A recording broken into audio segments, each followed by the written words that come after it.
শুভ দুপুর প্রিয় দর্শক, সকলকে শুভেচ্ছা, সাদর আমন্ত্রণ। চ্যানেল আয়ের পর্দায় আপনারা দেখছেন নিয়মিত আয়োজন ফ্রেশ প্রিমিয়াম টি তারকা কথন। প্রিয় দর্শক, তারকা কথনের সেটে মূলত আমরা অনেক ধরনের তারকার সাথে কথা বলি, ভিন্ন ভিন্ন ক্ষেত্রে নিজস্ব পরিচয় স্বমহিমায় যারা গর্বিত, আমাদের কাছে প্রিয়।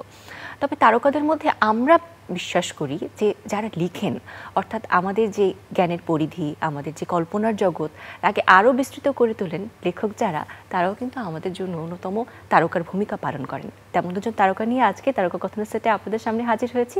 শুরুতেই চলুন পরিচয় পর্ব সারি। সাথে আছেন লেখক এবং উন্নয়ন কর্মী কিজি তাহানিন, শুভেচ্ছা। শুভেচ্ছা আপনাকে। এবং সাথে আছেন লেখক এবং নাট্যকার পলাশ মাহবুব, শুভেচ্ছা। আপনাকে শুভেচ্ছা। দুজন ভীষণ জনপ্রিয়, আসলে যারা লেখালেখি করেন এবং পড়তে ভালোবাসেন তাদের জন্য তো আছেই, এবং আমাদের জন্য। কিছুদিন আগে কিন্তু বইমেলার পর্বটি আমাদের শেষ হলো, তবে সেই রেশটা এখনো আমাদের মধ্যে রয়ে গেছে। সেখানে অনেক বই ছিল যা নিয়ে আমরা কথা বলেছি, কিছু বই আছে যেগুলো নিয়ে কথা বলতে পারিনি। তো এবারের বইমেলা কেমন ছিল সেই এক্সপিরিয়েন্সটা দিয়ে শুরু করতে চাই। পলাশ মাহবুব, আপনাকে দিয়ে শুরু করব। বইমেলা এবার একটু এক্সপিরিয়েন্সটা একটু ভিন্ন নানা কারণেই। মানে আমরা ইতিমধ্যে জানি যে বইয়ের বিক্রি বা ওসব যদি আমরা ধরি, মানুষের একটু মানে আগের চেয়ে যদি আমরা তুলনা করি একটু কম ছিল। বাট অ্যাজ এ রাইটার আমার যেমন গত 25 বছর ধরে বই বেরোচ্ছে, হ্যাঁ, টানা বিরতিহীনভাবে, হ্যাঁ। সো আমার কিন্তু নানা রকম দেখার অভিজ্ঞতা হয়েছে, যেহেতু আমি 25 বছরই বইমেলায় গিয়েছি, যাওয়া হয়েছে, এবছরও তো গিয়েছি। সো কিন্তু লেখকদের জন্য মানে মানুষ হলো কম হলো বেশি হলো সেটা তো এক ধরনের বিষয় থাকে, কিন্তু একটি নতুন বই আসা কিন্তু মানে মানে আমার কাছে একসময় মনে হতো যে প্রথম বইয়ের অনুভূতি অন্যরকম হয় প্রথম বই প্রকাশে, নিঃসন্দেহে সেটা মানে অবশ্যই, কিন্তু না, নতুন একটা বই আসলেও না অনুভূতি কিন্তু একটু ভিন্ন রকমই হয়। এটা একটা এক ধরনের নিজের সন্তানের মতো। 25 বছর বাদেও সেই অনুভূতি কি একই রকম আছে? হ্যাঁ হ্যাঁ, অবশ্যই। মানে হয়তো প্রথম দিককার এক্সাইটমেন্ট ছিল অন্যরকম একেবারেই, কিন্তু আমার একটা নতুন বই বের হচ্ছে, এটা কিন্তু সবসময় আমার মধ্যে খুবই এক ধরনের এক্সাইটমেন্ট বলেন, নতুন কিছু আসতেছে আমার বই, সেটা কিন্তু সবসময় কাজ করে। হয়তো প্রথম যেটা হয় সেটা তো প্রথম তো সবসময় একটু ভিন্ন হয়, কিন্তু তার মানে এই না যে আচ্ছা বই বেরোয়, অনেকে বলে যায় না অভ্যস্ত হয়ে গেছি। আমার ক্ষেত্রে সেটা হয় না। আমার ক্ষেত্রে নতুন কিছু আসলে এটা নিয়ে আমি খুব একটু বেশ কিছুদিন এটা নিয়ে আমার মাথায় বা সব কিছু নিয়ে ওইগুলো নিয়ে আবর্তিত হয়। ধরুন আমার ফেসবুকেও দেখা যায় সব আমার নতুন বইয়ের মানে ওরকম আর কি। সো ওই এক্সাইটমেন্টটা যে রাইটার হিসেবে আমার সবসময় থাকে। তারপরে লেখকরা তখন সবাই আমাদের অলমোস্ট পরিচিত, বড় সিনিয়র জুনিয়র বা আমাদের সমসাময়িক যারা আছে তাদের নতুন বই আসছে, সব কিছু মিলিয়ে বইমেলার সময়টা মানে 12 মাসের মধ্যে আমার কাছে এটা সবচেয়ে বেশি এক্সাইটিং মান্থ আর কি। আচ্ছা, নতুন বইয়ের গল্পে আমরা যাব, তবে কিজি তাহানিন আছেন, তার কাছে একটু বইমেলায় এবারের এক্সপেরিয়েন্সটা কেমন ছিল সেটা একটু শুনতে চাই। পলাশ যেটা বললো সেটা সূত্র ধরেই বলি যে এবারের বইমেলাটা নানা কারণে দেশের সামগ্রিক মানে যে প্রেক্ষাপট সেটার কারণে একটু ভিন্ন ছিল। বিক্রি কম হয়েছে সেটা তো আমরা পরে যেয়ে জেনেছি, বা ক্রেতা কম ছিল। কিন্তু আমি আরেকটা মানে জিনিস যোগ করতে চাই, দিক যোগ করতে চাই, যে লেখকদের বাংলাদেশে আনফর্চুনেটলি যাওয়ার কোনো জায়গা নাই। পুরো বছর ধরে লেখকদের কোনো সমাবেশ নেই, লেখকদের কোনো আড্ডা নেই, লেখকদের জন্য কোনো নির্দিষ্ট টিভি চ্যানেলে অনুষ্ঠান নেই। তো বইমেলাটা যেমনই হোক না কেন, লেখকরা কিন্তু ওখানকার একটা প্রাণ, মূল আকর্ষণ লেখক এবং পাঠক। প্রতিবারই আসলেও আমার 25 বছর না, আমার মানে 6 নাম্বার 6ষ্ঠ বই এলো, কিন্তু আসলেও আমি দেখলাম যে ভেতরের যে অনুভূতিটা, এটা খুবই এটা আমাকে ভাবায়, একটা ঘুম না হওয়া একটা রাত, এবং এই অনুভূতিগুলো খুব সৎ। এই অনুভূতিগুলোই লেখককে বাঁচিয়ে রাখে এবং পরবর্তী লেখার জন্য অনুপ্রাণিত করে। তো সেই জায়গা থেকে বইমেলাটা হয়তো একটু অন্যরকম ছিল, কিন্তু বইমেলাতে আমার খুব কম গিয়েছি, তারপরও যে দু একজন পাঠক আমাকে খুঁজে নিয়েছে বা আমি পাঠকদের খুঁজে পেয়েছি বা সহযাত্রীদের সাথে দেখা হয়েছে, সেটির জন্য কিন্তু আমরা বাকি 11 মাস অপেক্ষা করি। বইমেলা বাদেও যে বাকি 11 মাসের কথাও বললেন, যারা লেখক থাকেন, প্রকাশক থাকেন, সকলের ব্যস্ততা কিন্তু ওই যে সবাই বলছিলেন এসে তারকা কথনের রেসিটি, যে বইমেলা শেষ হওয়ার 1 মাস পর থেকে দেখা যায় নতুন করে আবার তাদের প্রিপারেশন শুরু হয়ে যায়। ওই জায়গাটা প্রিপারেশন তো ইতিমধ্যে শুরু হবে বা হওয়ার অপেক্ষায় আছে। তবে এবার বইমেলায় আপনাদের বইটি নিয়ে একটু কথা বলতে চাই, যে এবার কি এসেছিল পাঠকদের জন্য, তারা কিভাবে গ্রহণ করেছে। আমার 3টি বই এসেছে, মানে 3টি। একটি হচ্ছে আমার একটা লজিক লাবু সিরিজ আছে কিশোরদের জন্য, কিশোর উপন্যাস সিরিজ, ওইটার 7 নম্বর উপন্যাসটা এসেছে, 13 নম্বর তুল কালাম নামে। সো এটা একটা। আর আমি গত বছর থেকে পমার বচন নামে একটা আমার মানে সমসাময়িক বিষয় নিয়ে বচনের বই, যেমন ছিল খনার বচন, হ্যাঁ, সেটার অনুপ্রেরণাতেই পমার বচন। পমার বচন 1 বেরিয়েছিল গত বইমেলায়, এবছর বেরিয়েছে পমার বচন 2। এটা একটা। আর হচ্ছে প্রেমের ছোট ছোট অনুকাব্যের মতো আর কি, 2 লাইন 4 লাইনের। আমি অনেক দিন ধরে লিখি। প্রথম বই বেরিয়েছিল 2002 সালে। সো ওই প্রেমানুকাব্যের 3 নম্বর বইটা এবছর বেরিয়েছে, এটা প্রেমানুকাব্য নামেই বেরিয়েছে। 3টি বই প্রকাশ করেছে পাঞ্জেরি পাবলিকেশন। আচ্ছা, লেখার ক্ষেত্রে আসলে আমরা বৈচিত্র্যের ছোঁয়া দেখছি আপনার, যেমন শিশু সাহিত্যিক হিসেবেও বেশ পরিচিত, আপনি পরিচিত একটি মুখ।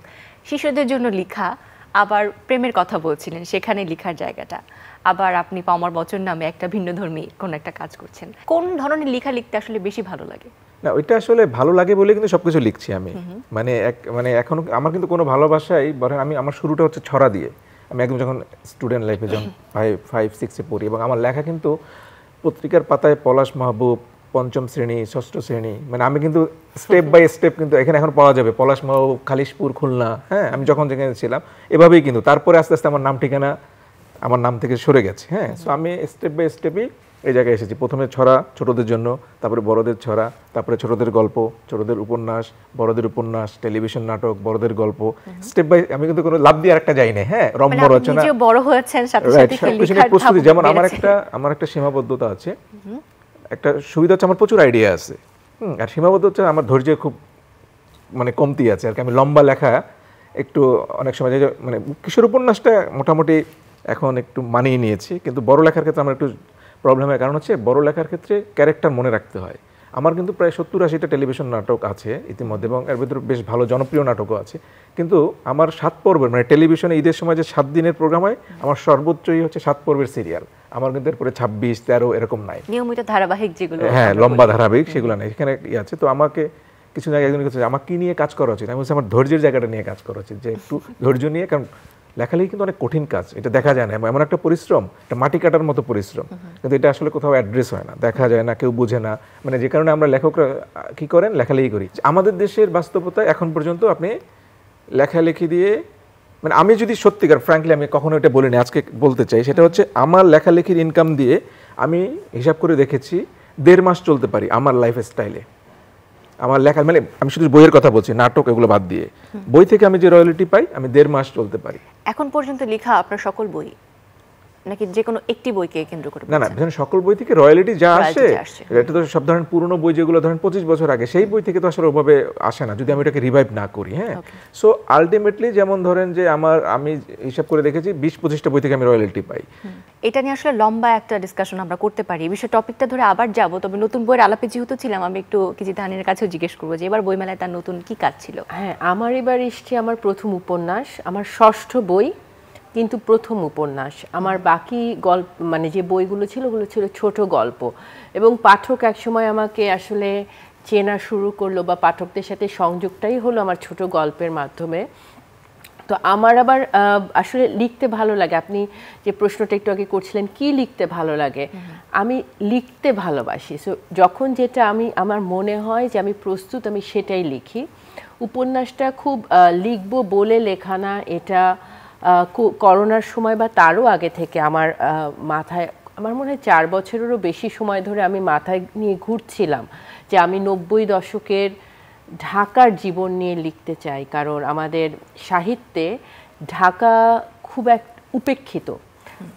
অনেকে লিখে গেছেন, শহীদুল জহির লিখেছেন, তো অল্প করে আছে, কিন্তু আখতারুজ্জামান ইলিয়াসেরও আছে। কিন্তু আমরা যারা, আমাদের সমকালীন যারা, ঢাকার চেয়ে আমরা গ্রামকে নিয়ে লিখতে পছন্দ করি বেশি, কারণ গ্রামে উপকরণ অনেক বেশি লেখার।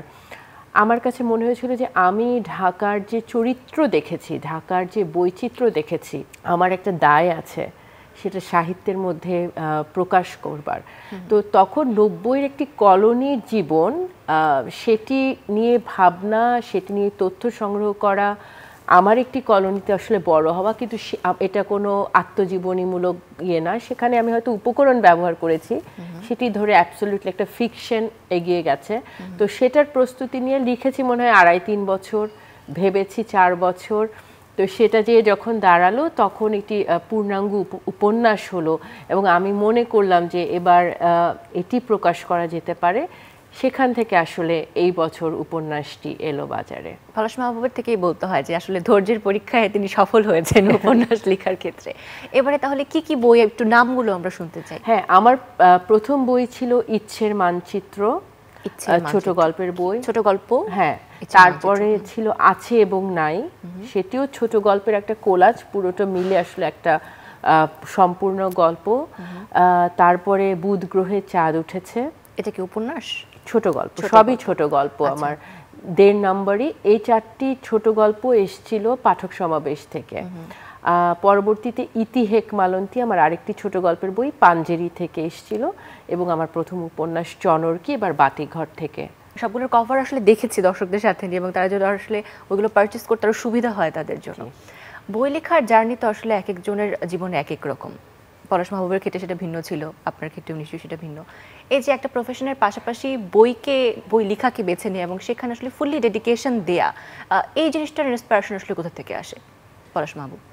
আমার কাছে মনে হয় কি লেখালেখিটা একটু মানে ধরেন অনেক সৃজনশীল তো অবশ্যই, ধরেন নাচ গান এগুলোও কিন্তু সৃজনশীল। হ্যাঁ, তো এই নাচ এবং গানকে কিন্তু বলা হয় গুরুমুখী বিদ্যা, মানে এখানে ভালো গুরু লাগে। হ্যাঁ, তারপরে সেটা তৈরি হয় আস্তে আস্তে। লেখালেখি কিন্তু গুরু দিয়ে হয় না। আপনি ধরেন একজন গুরু, খুব অসাধারণ দেশের সর্বশ্রেষ্ঠ লেখককে একজন সন্তানকে দিয়ে বললেন যে আপনার মাস্টার আজকে থেকে, আমি মনে হয় এটা খুব ডিফিকাল্ট, এটা ভিতর থেকে আসতে হয়। তো আমার ক্ষেত্রে মনে হয়েছে যে আমি যখন স্কুলে পড়ি তখন এক ধরনের বিষয় মানে ছোটোবেলা থেকেই ছিল আমার মধ্যে। হ্যাঁ, ধরেন আমি খেলাধুলা অন্যরা করতো, আমি খুব একটা মানে দেখতাম বা খেলতামও, কিন্তু অতটাই না। আমার কাছে সবসময় মনে হচ্ছে অন্য কোথাও মনে হয় জিনিসটা আছে আর কি। সো তখন আমি যখন স্কুলে একটা বিজ্ঞান মানে ম্যাগাজিন বেরিয়েছিল। সো আমাদের এক শিক্ষক ছিলেন, উনি লেখালেখি করতেন। সো কেন যেন আমি জানি না কেন হয়েছে, উনি আমাকে এটা সম্পাদক বানিয়েছিলেন। এবং এবছর স্বাধীনতা পুরস্কার পেয়েছেন অধ্যাপক ডক্টর জামাল নজরুল ইসলাম। উনি চট্টগ্রাম বিশ্ববিদ্যালয়ে ছিলেন, আমার স্কুল ছিল চট্টগ্রামে। সো উনি আসবেন এটা উদ্বোধন করার জন্য আর কি আমাদের স্কুলে। সো ওইটা এখন ধরেন আমি ওটা গুছাইলাম, অনেকের লেখা নিলাম, তো একজন সম্পাদকের একটা লেখা থাকবে না। সো ওইটা নিয়ে আমি করলাম যে সম্পাদকের লেখা থাকে, তখন আমি একটা ছড়া লিখছি অনেকই করে আর কি। তো ওইটা আমার ওই স্যারও এটা ঠিকঠাক করে দিয়েছেন আর কি। ওইখান থেকে আসলে আমার শুরু। এরপরে না আমি দেখলাম যে এটা আমার এক ধরনের আমার মধ্যে একটা কি যেন একটা সৃষ্টি করলো ভিতরে। হ্যাঁ, তারপরে আমি ওই চট্টগ্রামের লোকাল পত্রিকায় ট্রাই করলাম, ন্যাশনাল পত্রিকা, এভাবে ওই যে বললাম যে পঞ্চম ষষ্ঠ শ্রেণী এরকম। সো ওইখান থেকে শুরু হয়েছে, এবং এটা একটা পর্যায়ে গিয়ে মানে এটা নেশা না হইলে হয় না। লেখালেখি মানে যে কোনো কিছু আমার কাছে মানে একটা পর্যায়ে নেশার মতো একটা সময় যেতে হয়। 2 বছর 5 বছর 10 বছর যে কোনো একটা সময় আপনার প্রচণ্ড এটার মধ্যে দিয়ে আপনাকে যেতে হবে, তখন আসলে সাস্টেন করে যায়। অনেক আছে না শুরু করে পরে দেখা যায় যে আর কন্টিনিউশন থাকে না। কন্টিনিউশন না থাকাটা কিন্তু একটা কমন মানে চিত্র আর কি। হ্যাঁ, অনেকে হয়তো খুব ভালো স্টার্ট করে কিন্তু ওই যে পরে ধরে রাখা যায় না। সো আমার কাছে মনে হয় যে ওই যে নেশা, আমি একটা ঘোরের মধ্যে ছিলাম একটা সময়ে, যে কারণে আমার ধরেন আমি মেট্রিকে সায়েন্স ছিলাম, আমার রেজাল্ট খুব ভালো ছিল, ইন্টারমিডিয়েটে গিয়ে আমি আর্টসে ভর্তি হলাম, সেটা আবার কি 1 বছর পরে। সো আমার ইন্টারমিডিয়েট কিন্তু আমি 2 বছরের পর 1 বছরে পড়েছি। এটা কিন্তু একটা খুবই ব্যতিক্রমী ঘটনা যে আমি ফার্স্ট ইয়ার পুরো সায়েন্স পড়েছি, তারপরে চেঞ্জ করে তারপরে আমি আর্টসে আসছি। এবং 1 বছর টাইম ছিল, এটা 2 বছর, ফার্স্ট ইয়ার তো আমি পড়ি নাই। এটার কারণ কি ছিল? ওই যে আমরা দেখতেছি যে আমার আসলে সায়েন্স আমাকে টানছে না, আমাকে লেখালেখি টানছে। এবং আমার ক্লাসমেট আর্টস থেকে আমাদের বোর্ডে ফার্স্ট স্ট্যান্ড করেছে। সো আমারও খুবই ভালো রেজাল্ট করার সুযোগ ছিল, যেহেতু আমি সায়েন্সেও খুব ভালো রেজাল্ট করেছি। হ্যাঁ, কিন্তু এটা ওই আমার ফ্যামিলি আর্টস পড়বা, যেটা হয় আর কি, সায়েন্স পড়ো, মানে স্যাররাও দেখতেছি যে হ্যাঁ সায়েন্স পড়বা, কেন আর্টস করবা। ওইটা কিন্তু আমাদের সময় একটা ব্যাপকই ছিল যে সায়েন্স নেওয়াটা একটা খুব ভালো সিদ্ধান্ত। আমার কাছে যেটা মনে হয় আসলে না, যার যেদিকেই সেটা হওয়া উচিত। সো ফ্যামিলি থেকে ওইটাই হয়েছে। প্রথমেই ছিল না, মানে প্রথম দিকে তুমুল বাধা যে এইসব করা যাবে না, করলে একটু টুকটাক করো, ঠিক আছে, এত সিরিয়াসলি করা যাবে না, তখন বাধা ছিল। পরবর্তীতে আমার বাবা এখন আমার যত লেখা যেখানেই হয় কাটিং করে এটাকে সে বাইন্ডিং করে সবসময়, এটা হলো তার প্রধান কাজ আর কি। সো এটা আলটিমেটলি রিভার্স হয়ে গেছে। আচ্ছা, কিজি তাহানিনের ক্ষেত্রে ব্যাপারটা কেমন ছিল? না, আমার ক্ষেত্রে ব্যাপারটা ছিল আমার আসলে ছোটবেলা থেকে বাসায় পড়ার পরিবেশটা ছিল, এবং আমি ওই যে সময়টায় বড় হওয়া, ওই সময় তো বিনোদনের মাধ্যম বলতে খেলার মাঠ, বিটিভি এবং গল্পের বই। তো প্রচুর গল্পের বই গিফট পেতাম। পড়তে পড়তেই আসলে লেখা শুরু করলাম। ওই যে পলাশ যেভাবে বললো যে স্কুলের পত্রিকায়, দেয়াল পত্রিকায় সম্পাদক হয়ে গেলাম। হয়তো আমি বুঝতে পেরেছিলাম সবার না নিজেকে প্রকাশ করার একটা মাধ্যম থাকে। তো আমার বাড়ির পাশে সঙ্গীত ভবন ছিল, যেখানে কলিম শরাফি, সাদি মোহাম্মদরা গান শেখাচ্ছেন, কিন্তু আমি বুঝতে পারলাম আমার গলায় সুর নেই। আমি নাচের ক্লাসে যে বুঝলাম আমি অন্যদের সাথে তাল মেলাতে পারছি না, কিন্তু আমার নিজেকে নিজের অনুভূতি প্রকাশের একটা মাধ্যম কিন্তু আমি ছোট থেকে খুঁজছিলাম, হয়তোবা সেটা লেখার একটা মানুষের মানে তাড়না যেটা সেটা আসলে বোধ করছিলাম, তো সেটা লেখার মাধ্যমে খুঁজে পেলাম। সেটা আসলে ডায়েরি লেখা দিয়ে শুরু হলো, তারপর স্কুলের পত্রিকা লিখতে লিখতে সায়েন্স পেলাম, সায়েন্স পড়লাম। সেটা আসলে ওই যে একটা খুবই কিন্তু সম্মানজনক একটা ব্যাপার, মানে সামাজিকভাবে যে সায়েন্সে মেইনটেইন করা, কিন্তু আমাকে আলাদা করে আসলে বাসা থেকে কোনো প্রেশার দেয়নি। সেই দায়টা, প্রেশারটা আমি নিজেই নিয়েছিলাম নিজের ঘাড়ে। প্রথম যে জায়গাটায় আসছিলেন সেই ধারণাটা যদি আরো আগে থেকে বদলে যেত, আমি শুধু লেখালেখি করে একটা সচ্ছল স্বাচ্ছন্দ্যময় জীবন যাপন করার প্রক্রিয়াটা বাংলাদেশে বসেই হয়তো যাপন করতে পারতাম, কিন্তু দুর্ভাগ্য যে সেটা নেই। পলাশের অনেক বই, পলাশের 1.5 মাস বা 2 মাসের খরচ যাবে, আমার এই অল্প কয়টি বই আমার 1 সপ্তাহের বাজার খরচও হবে না যদি যে রয়্যালটি আমি পাই, বা রয়্যালটি প্রক্রিয়াটা খুব বিনয়ের সাথে দুঃখের সাথে বলছি সবার ক্ষেত্রে স্বচ্ছ নয়, সব প্রকাশকের ক্ষেত্রে বা সব, তবু আমরা পাচ্ছি। তো এই জন্য আরেকটি চাকরি করতে হয়, যেটিও আমি খুব আন্তরিকতা এবং নিষ্ঠার সাথে করি, ভালোবাসার সাথে করি, কিন্তু লেখালেখি ওভাবেই আসে। আসলে লেখালেখিটা নিজেকে খুঁজতে খুঁজতে যেখানে এসে থেমেছি সেখান থেকেই আমার লেখালেখি শুরু। বাহ, পমার বচনের কথা বলছিলেন, পমার বচন 1 এবং এবার পমার বচন 2, অন্য বিভিন্ন সাইজের বই কিন্তু আমরা দেখতে পাই, তবে পমার বচনটা একটু তুলনামূলক হ্যান্ডি বা ছোট, এটি হওয়ার কারণ কি ছিল? আসলে পমার বচনটা হচ্ছে কি, আমি এটা একটু বলি, আমি ফেসবুকে সোশ্যাল মিডিয়ায় যে ছোট ছোট মানে 1 লাইন, 1 লাইনার, 2 লাইনার্সের কিছু লেখা লিখতাম সমসাময়িক বিষয় নিয়ে আর কি। তো এক সময় আমি খেয়াল করলাম যে এটা অনেকে পছন্দ করছে এবং প্রচুর লোক কপি করছে, মানে এটা নিজের নামে করছে, তো ঠিক আছে করুক, কিন্তু একটা পর্যায়ে আমি ফিল করলাম যে না, এটা নিয়ে আসলে মানে একটু ব্যতিক্রম কিছু চিন্তা করা দরকার। কি করা দিচ্ছে না কেউ কপি করার পর? হ্যাঁ, ওটা তো দিচ্ছে, নিজের নামেও তো চালিয়ে দিচ্ছে, আমি অনেক দেখেছি স্ট্যাটাসে যে পলাশ দিয়েছে তারপর আরেকজন নিজের নামে চালিয়ে দিচ্ছে। সো এখন আপনি এটা কাজ করবেন না, তাদের সাথে এটা নিয়ে বাস করবেন, সেটা একটা বড় সমস্যা। সো আমি চিন্তা করলাম যে এটা আসলে এক ধরনের ডকুমেন্টেশন থাকা দরকার, নাহলে এটা হয়তো এখনই আমি লাইভ 2 দিন আগের ঘটনা এখনই কপি হয়ে যাচ্ছে, পরে আমি এই করলে পরে আমাকে বলবে যে তুমি আমারটা কপি করছো, তাই না, এরকম, এবং এটা হয়েছেও। সো আমি চিন্তা করলাম যে না, এটাকে এক ধরনের কি করা যায় এটাকে, আর আমরা যেহেতু লেখালেখি করি আমাদের প্রথম চিন্তাটাই আসে বই কেন্দ্রিক, হ্যাঁ, তারপরে হয়তো অন্য কিছু। তো এটা কিন্তু আমি শুরু করছি অনেক আগে, 5-7 বছর আগে থেকে, হ্যাঁ। তো তারপরে আস্তে আস্তে করছিলাম, কিন্তু আমি চাচ্ছিলাম যে সামথিং একটু ডিফারেন্ট, এটাকে আসলে এই ট্রেডিশনাল যে আমাদের বইয়ের ফরম্যাট ওইটার বাইরে কি করা যায় বা কী করলে ভালো হয় সেভাবে চিন্তা করছিলাম। কিন্তু এই আইডিয়াটা কিন্তু আবার আমার না, হ্যাঁ, এটা পাঞ্জেরিরই আইডিয়া, কিন্তু আমি ভাবছিলাম ডিফারেন্ট কিছু। তো আমি যখন এটা পাঞ্জেরি আমাকে বললো যে এরকম হতে পারে, তখন আমার কাছে মনে হয়েছে না, আসলে এটা হতে পারে। আমার ভীষণ আগ্রহ হচ্ছে পমার বচন থেকে 2-1টি বচন কি আপনার মনে আছে যেটা বলতে পারেন আমাদেরকে আজকে? মানে গত শীতে আমি একটা দিয়েছিলাম যে শীত একটি স্বল্প শিক্ষিত ঋতু, কারণ এর ডিগ্রি কম। এটা প্রচুর লোক শেয়ার করেছে, বাংলাদেশে বহু সেলিব্রিটিরা, হ্যাঁ। সো এরকম আমি আরেকটা যদি একটু জাস্ট দেখে বলি, ধরেন আপনার মুখস্থ থাকতে না, মুখস্থ আসলে কত করবেন, অনেক ছিল তো, যে আগে ছিল চোরে শোনে না ধর্মের কাহিনী, আর এখন চোরে শোনায় ধর্মের কাহিনী, এরকম আর কি। একটা হচ্ছে ধরেন প্রতিভা হচ্ছে 2 প্রকার, এক হচ্ছে জীবন ঘনিষ্ঠ আর জীবন অনিষ্ট, যেটা লেখালেখি কাইন্ড অফ। এটা কি আপনার মনে হয় লেখালেখি? না, আসলে এটা ফান করলাম, এটা মনে হয় না, কিন্তু আমি বিশ্বাস করি যে আমাদের দেশে এটাকে আরো একটু বেশি মূল্যায়িত হওয়া উচিত। মানে এরকম একটা সৃজনশীল জায়গা আমাদের দেশে আসলে ওই অর্থে মূল্যায়িত হচ্ছে না। এটা মানে আমার কাছে মনে, আমরা বাইরে যদি দেখি পৃথিবীর, আমি একটা গল্প পড়েছিলাম, আমি দেশটার কথা মনে নাই, ওখানে একজন বিখ্যাত লেখক আছে ওই দেশে, ওনার বাড়ির সামনে একটা এই রোড সাইন লেখা আছে যে এখানে হর্ন বাজাবেন না, কারণ এটা ওনার বাসা, উনি খুব সম্ভবত লিখছেন। সো দেখেন একজন লেখককে কি পরিমাণে একটা স্টেট বা একটা দেশ ভ্যালু করছে আর কি। আমি বলছি না যে একেবারে সবাই কি করবে, কিন্তু আমাদের দেশে তো আমরা তো একটা পর্যায়ে আছি, অনেক বড় বড় লেখককে তো আমরা দেখেছি যে তারা আসলে সারা জীবনে ওভাবে মূল্যায়িত হন না, যেটা তারা হওয়া উচিত ছিল। এই কাঠামোটাই তো তৈরি হয়নি, কোনো পলিসি তো তৈরি হয়নি যে লেখকের স্বার্থ সংরক্ষণের জন্য এই মুহূর্তে তো কোনো পলিসি নেই। এবং এই যে রয়্যালটি নিয়ে যে পলাশ বলল, আমি এই আক্ষেপটা তো আমাদের আছে, এবং এখন হয়তো যে আমরা জানি যে আমরা একটা রয়্যালটি পাচ্ছি, তারপরও সেটা কতটা ট্রান্সপারেন্ট, সেটাকে আপনি যে চ্যালেঞ্জ করবেন সেই কাঠামোটা, সেই আইন, সেই স্বার্থ সংরক্ষণের জায়গায় তো লেখক নেই। লেখকের বই প্রকাশ হচ্ছে, এটুকুই লেখকের জন্য যথেষ্ট। লেখকের বইয়ের প্রচারের জন্য কিন্তু খুব অল্প সংখ্যক মানে প্রকাশক কাজ করছেন, সবাই করছেন না। আপনারা যেমন ছিলেন যে আপনারা ভীষণ প্রতিবন্ধকতার মধ্য থেকেও আসলে সৃজনশীল কাজ করার তাড়না থেকে বই লিখছেন, কিন্তু নতুন প্রজন্ম যারা আছে তারা কিন্তু পেশাগত জীবনে অর্থটাকে প্রাধান্য দিচ্ছে সব থেকে বেশি। সেই জায়গা থেকে সৃজনশীল কাজগুলোতে, বিশেষ করে বই লেখার মতো একটা কাজে আসলে তাদের আশা এবং ভবিষ্যৎ সম্ভাবনা, এই জায়গাটা নিয়ে আসলে কি বলতে চান আপনারা? ছোট্ট করে যদি একটু শুনি পলাশ মাহবুব।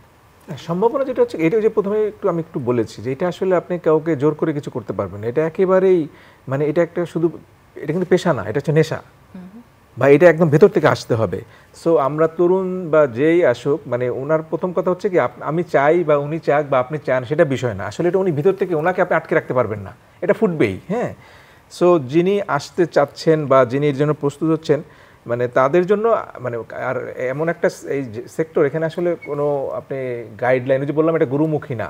আমরা শুভকামনা জানাতে পারি প্রথম কথা, এবং জানাই, কিন্তু সবচেয়ে বড় কথা হচ্ছে যে কি, তাদের জন্য আসলে একটা সুন্দর প্ল্যাটফর্ম আসলে দিতে হবে, সেটা হচ্ছে সবচেয়ে জরুরি।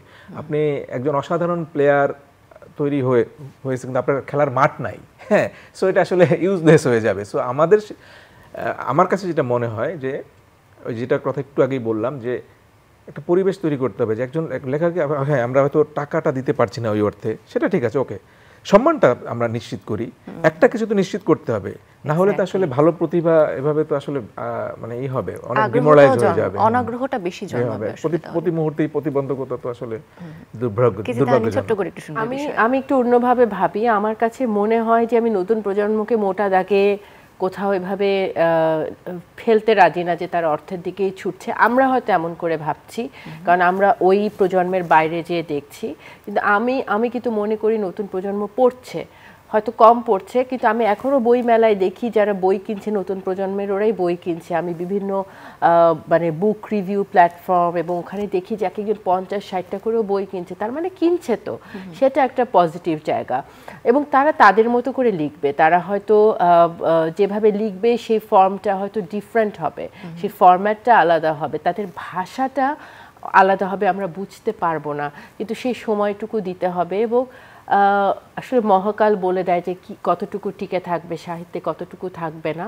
কিন্তু সেটা করতে গেলে প্রথমত বইকে ভালোবাসা এবং পাঠের যে চর্চাটা, সেটা রাষ্ট্রের কিছুটা দায়িত্ব, সেটা পরিবারের দায়িত্ব, সেটা শিক্ষা প্রতিষ্ঠানের দায়িত্ব। সেটা কিভাবে, শুধু এই হার্ড কপি বুক পড়ে দরকার নেই, আজকাল ই বুক আছে, আজকাল ডিজিটাল ভার্সন আছে, নানাভাবে মানুষ সেই অডিও ভার্সন আছে, কে কিভাবে পড়বে। আমার কথা হচ্ছে ধারণ করা, কতটুকু নিতে পারে এবং ধারণ করে, যেটা থেকে তার আসলে নতুন ধারণার সৃষ্টি হবে, সেইটুকু সুযোগ তাদের করে দিতে হবে। অনেক অনেক ধন্যবাদ। ভীষণ ভালো লেগেছে আসলে আপনাদের সাথে কথা বলে, আলোচনা করে, এবং সম্ভাবনা আসলে আমরা দেখতে পাই, সম্ভাবনার দিকে এগিয়ে যাব আমরা, এই প্রত্যাশা আমরা করি। আমাদের শুভ চিন্তার উদয় হোক, সেটিও আমাদের বিশ্বাস। আমরা বিদায় নিতে চাই আজকের এই আয়োজন থেকে। ভালো থাকবেন, আবারও দেখা হবে আপনাদের সাথে নতুন কোনো কাজ, নতুন কোনো বই নিয়ে। অনেক ধন্যবাদ। প্রিয় দর্শক, আশা করি এই আয়োজন আপনাদের ভালো লেগেছে। বই নিয়ে কথা হচ্ছিল, আশা করি আপনারাও বইয়ের সাথে থাকবেন, আপনাদের কল্পনার জগৎকে আরও বেশি বিস্তৃত করবেন, উন্মুক্ত করবেন। এই প্রত্যাশা থেকে আজকের আয়োজন থেকে বিদায় নিচ্ছি। ভালো থাকবেন।